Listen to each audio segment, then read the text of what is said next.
En Santa Marta, en Colombia, se presentó un voraz incendio en un parque acuático. Por fortuna, ninguna persona resultó lesionada, pero sí turistas y bañistas que se encontraban en esa zona se llevaron un gran susto, ya que las llamas alcanzaban los 20 metros de altura.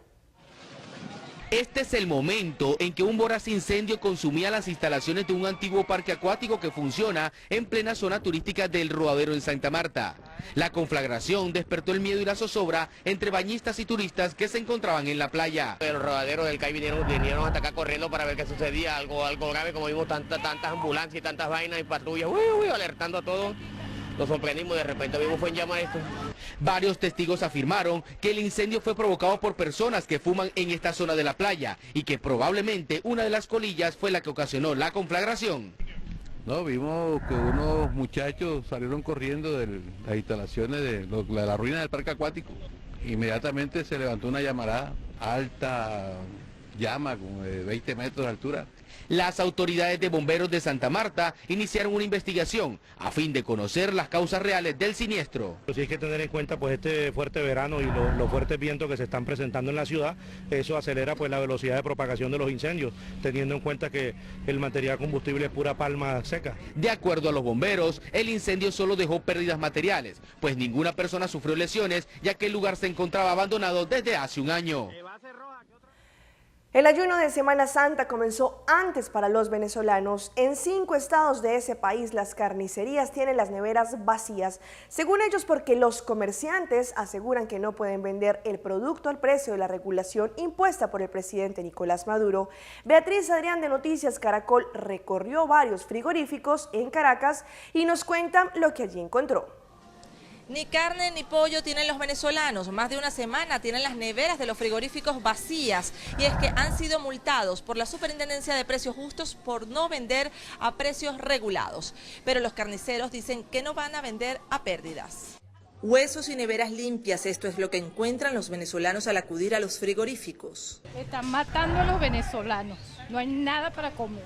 Los comerciantes han optado por no ofrecer estos productos. La semana pasada fueron fiscalizados y la superintendencia les impuso multas millonarias por vender el kilo de carne al doble de la regulación decretada por el gobierno. Uno paga sobreprecio todo, entonces no se puede vender regulado.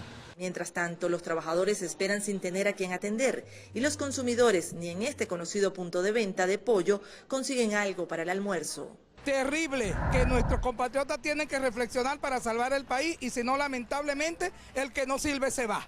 Los productores aseguran que ha disminuido la oferta nacional por múltiples problemas, sequía, inseguridad, falta de alimentos para animales, pero sobre todo por el precio fijado por el gobierno. El precio de la carne a puerta de corral para el productor es 65 bolívares. Eso nos deja a nosotros prácticamente con más de un 40% de rezago en la estructura de costos.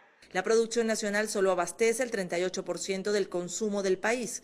El gobierno sostuvo una reunión con voceros de los frigoríficos, pero no han dado a conocer una solución al problema que plantean los productores.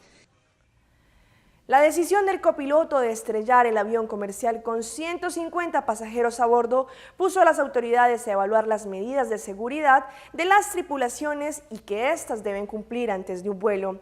Los protocolos señalan que en la cabina no puede quedar un solo tripulante y que son los mismos pilotos los que deben identificar posibles alteraciones.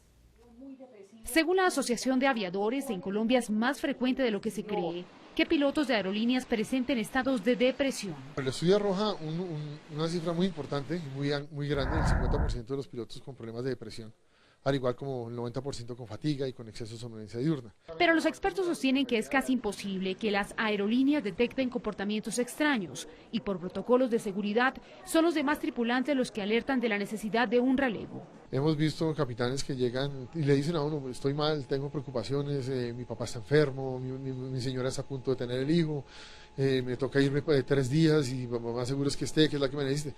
Entonces, en esos casos, te recibe el respaldo del comandante simplemente o del copiloto y simplemente no vuela y se llama a la reserva. Por disposición de la Aeronáutica Civil, los pilotos se deben someter a controles médicos y psicológicos periódicos. Los exámenes físicos, que son la parte física y mental, mayores de 40 años 2 veces al año y menores de 40 años 1 vez al año.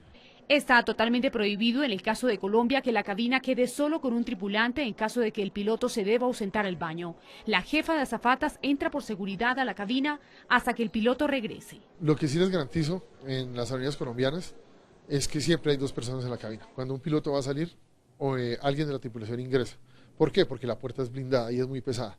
Y previendo que le pueda pasar algo, Dios no lo quiera, al aviador, ya sea capitán o copiloto, que quede en la cabina, nuestro auxiliar está en capacidad de abrir la puerta y llamar inmediatamente al piloto que está por fuera para que regrese. El incidente de Francia hace necesario hacer cambios de la seguridad aérea, según la Aeronáutica Civil.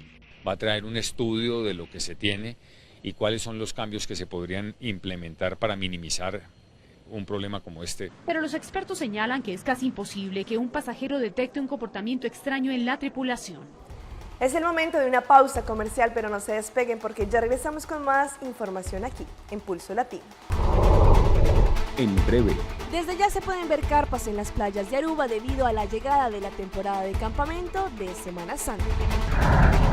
El proyecto Resoná con su último concierto fue un éxito total. El primer ministro de Aruba estuvo allí como muestra de aprecio y agradecimiento por su contribución.